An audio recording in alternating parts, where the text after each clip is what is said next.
let's go through concussion. So the biggest stuff that we've got to remember for concussion is that you don't get a concussion from hitting the head.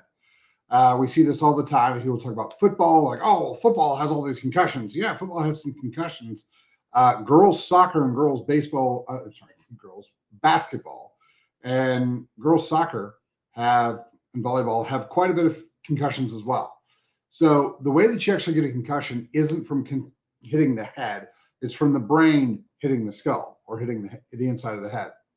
So what we're actually looking at is translation of the head. So if the head moves really quick, then the chances that the skull is going to collide with the brain are pretty high. So the easiest way to radically reduce concussions, severity of concussions, or the fact that you even get a concussion, is to actually strengthen the neck. And the reason why that is because as the neck gets stronger, the chances that the head's going to move too quickly decrease, because all the force that goes into the head trying to get it to move also has to go into the neck. And so all that force dissipates and is absorbed by the musculature of the neck. So if you're worried about your kids getting concussions, get them an iron neck, get them, have them start doing neck and upper back and, trap exercises, get that neck really, really strong. So that's going to be the easiest way to actually reduce and prevent concussions. All the, change in tackling and stuff like that, fantastic. But if you really want to go the extra mile, then I would definitely start doing exercises specifically for the neck. The other thing, if you guys have, so I have a 10-year-old who's starting, this is his first year to play. And so we went and got him his helmet. And so I'm making him, he plays video games, watch TV, whatever, but he wears his helmet while he's doing this. And the reason for that is because if you pick up a helmet, they're not super light. And most of these kiddos, like my 10-year-old, is pretty big for a 10-year-old, but his neck is a little bit small and wobbly. And so what we wanted him to do was to start wearing the helmet, get used to the weight. As he moves his head around, it'll help strengthen the neck and kind of get it where it needs to be. Because again, strengthening the neck is our primary goal for reducing concussions. And so as he moves his head around wearing that helmet, it's going to help strengthen the neck and get him used to it.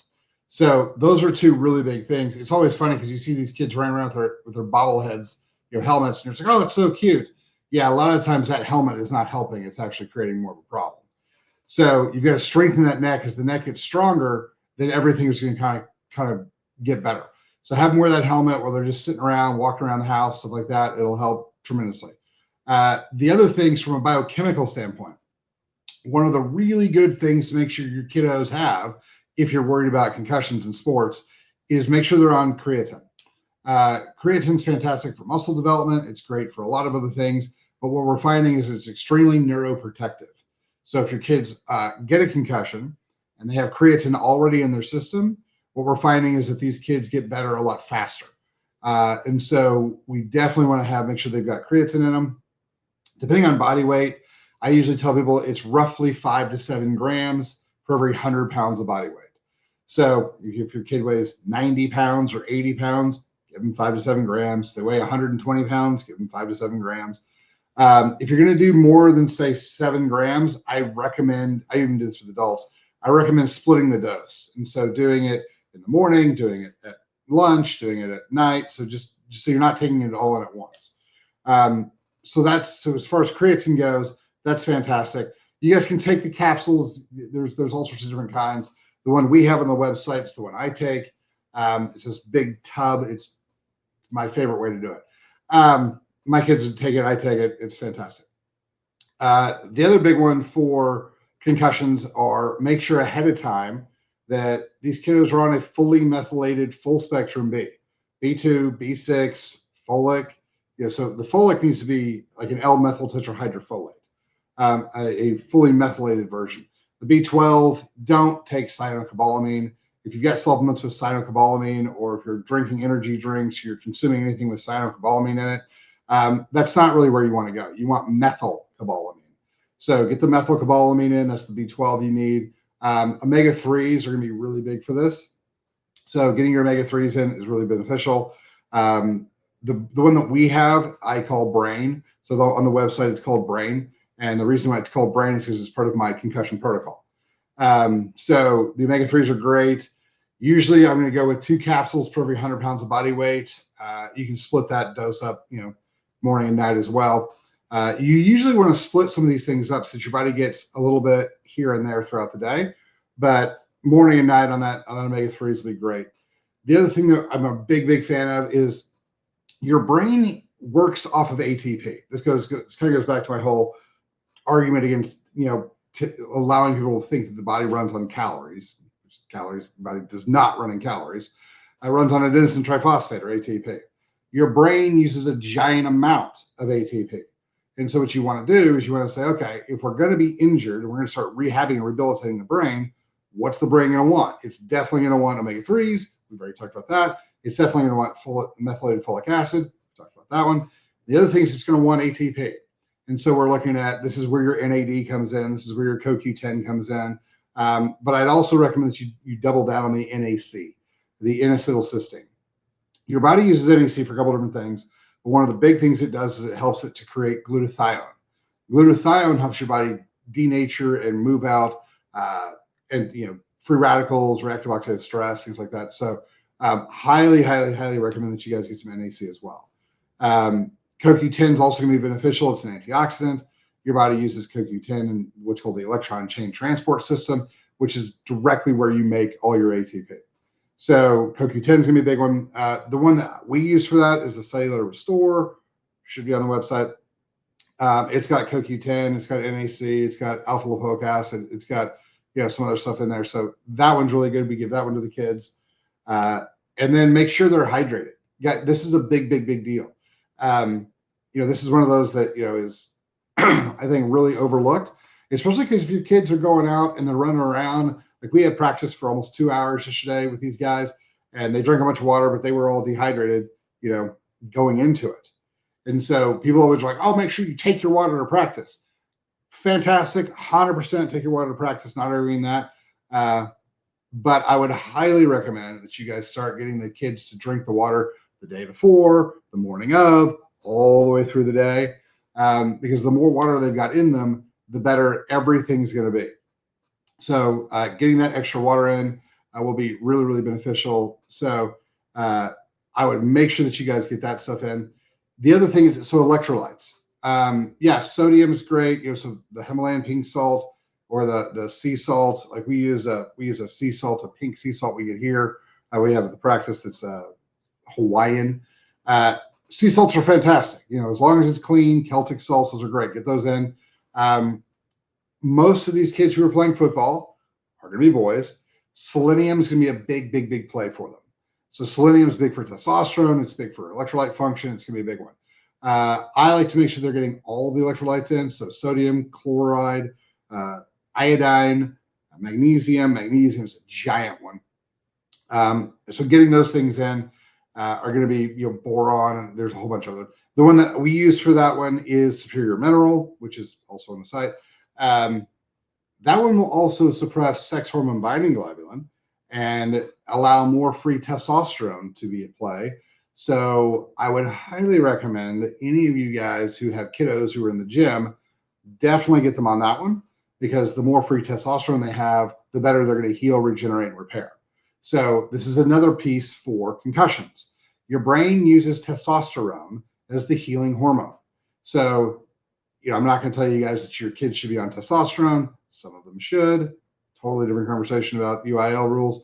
But definitely get them on the Superior Mineral. That'll help push down that sex hormone binding globulin, allowing more free testosterone. So not only will they heal, regenerate, repair, and grow bigger, stronger muscles and bigger, stronger heart, they'll also help repair their brain. So, that's another big one to make sure that their bodies are getting. So these are some of the things that we've got to get in these kiddos as they go through. This will also help, immune function. It helps brain function. It helps all the other stuff. So, of course, if you guys have dogs or your kids come in contact with dogs and cats and stuff like that, or you guys eat out ever, I would highly recommend that you start looking at anti-parasitic stuff for your kiddos. Parasites create inflammation that creates issues in the gut, issues in the liver, and issues in the brain. So if we're talking about concussions, we definitely want to take out anything that's inflammatory or damaging to the brain, anything that's stealing nutrients. got to get those things out. So killing the parasites is a great one. We have a couple of things we use for that. Granted, you're not going to talk most kids into doing coffee enemas. Those are the best for antiparasitics, but you got to be realistic. So the things that we usually use for that, the wormwood, allicin, RFA, HCl, those are all great for it. If I had to pick one, see, the wormwood's really, really good, but it doesn't taste very good. So getting kids to maintain that is a little bit difficult. The Superior Detox that we've got is a pretty solid option as far as killing parasites and moving them out. You can give these kiddos ivermectin. The only problem I've got with ivermectin in kiddos is that you've really got to kind of balance it with the liver. So that's going to be, if you've got more B vitamins and stuff like that, that's great. You might want to walk through the antiparasitic stuff with somebody. That would probably be a good idea, who understands the detox reaction, the liver functionality, the kidney issues, stuff like that with antiparasitic work. But that's kind of where I would start with, or just things to look at when we're talking about our kiddos, their health and concussions.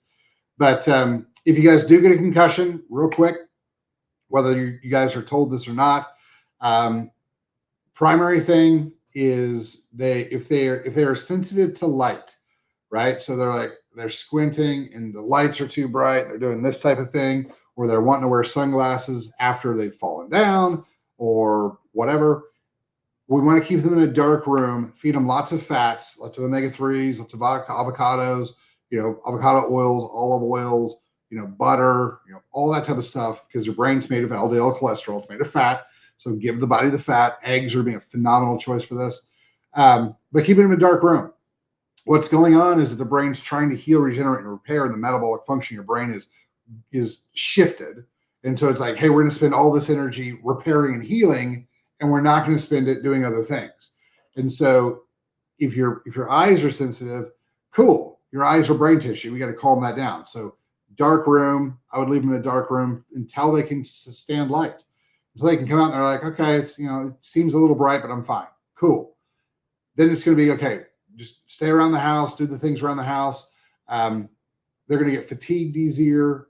They're going to get grumpier, all those type of things. Think hangry, right?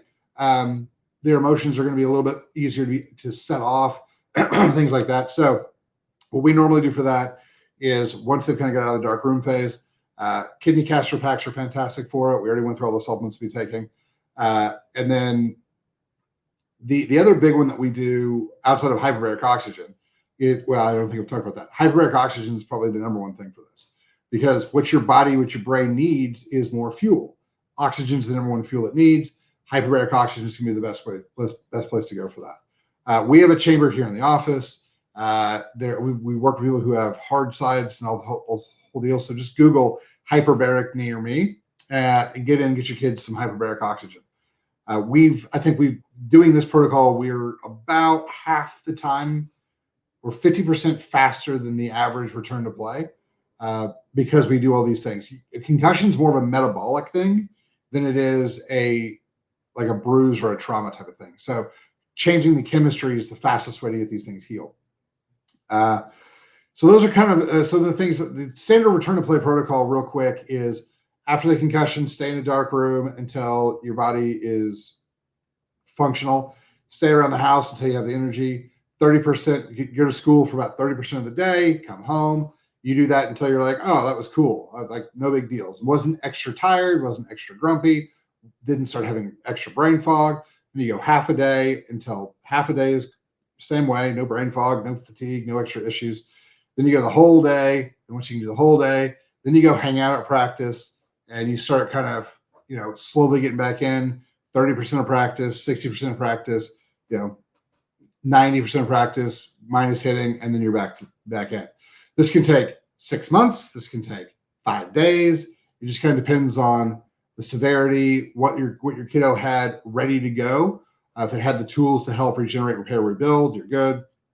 Now, there are some kiddos there's some people who have significant issues healing from concussions in general. I would do an APOE and a COMT test, genetic testing, to figure out where your kid sits on this idea. There are some kiddos that I would, as much as I love football and that type of thing, I would tell you, you've got to strengthen your neck and not play contact sports.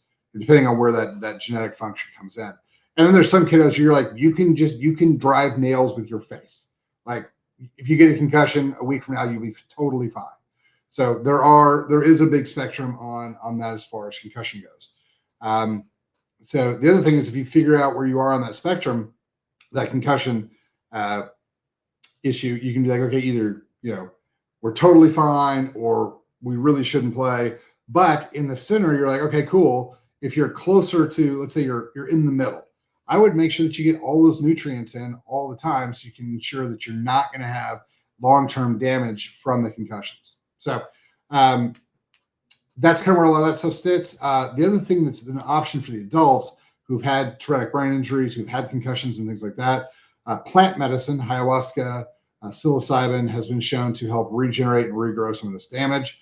We're going to go through a whole bunch of stuff on plant medicine here in the next couple of weeks. I would 100% make sure you're working with somebody who knows what they're doing with plant medicine. Not only the administration, but there's a whole setup, and there's a whole thing around using plant medicine that you've got to kind of get yourself ready for. So if you guys have any questions, hit us up, questions@chalmerswellness.com, or toss them in the DMs or whatnot. I'll talk to you guys later. Have a fabulous and amazing day. Thanks for your time.